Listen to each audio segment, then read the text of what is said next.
আসসালামু আলাইকুম রহমতুল্লাহ। মূলত যারা সৌদি আরব আছেন তাদের জন্য ভিডিওটা করা, যারা নতুন আসছেন কাজে ঢুকতে ভয় পেতেছেন তাদের জন্য।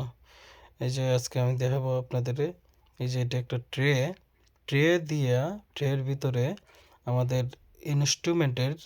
ইনস্ট্রুমেন্টের পেয়ার কেবল আসে। পেয়ার কেবলগুলো আমি কীভাবে ড্রেসিং করছি, ড্রেসিং করার পরে গ্লান করার পরে এই যে দেখতেছেন কেবলটা সিলছি আমি।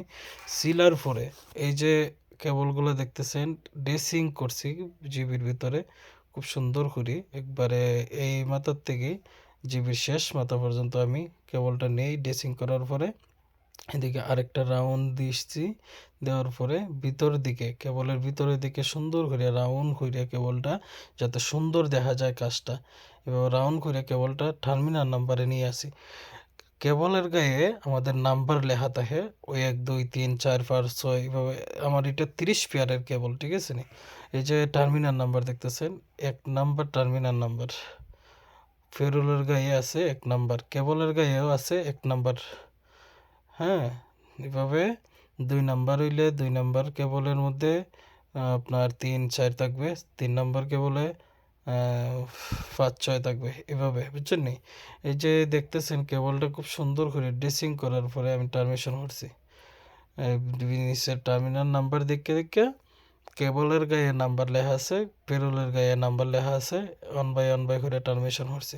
মূলত যারা ভয় পান সৌদি আরব আসার পরে কাজে ঢুকবেন ইনস্ট্রুমেন্ট ইলেকট্রিক্যালে ভয় পাইতেছেন, কোনো ভয় করার দরকার নেই, খুবই ইজি কাজ।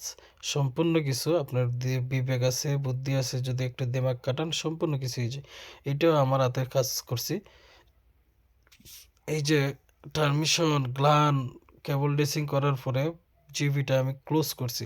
এটা জিবিটা ক্লোজ করার পরে দেখেন কিভাবে হয়েছে কাজটা। খুব সুন্দরভাবে জিবিটা মানে করতেবেন, ড্রেসিং করতেবেন, যাতে আপনার সুপারভাইজার বা ফোরম্যান আপনার কাজটা দেখার পরে আপনার কাজটা পছন্দ করে, ঠিক আছে নি? যাতে কিউসি পাস করে, এইভাবে কাজ করতে হবে।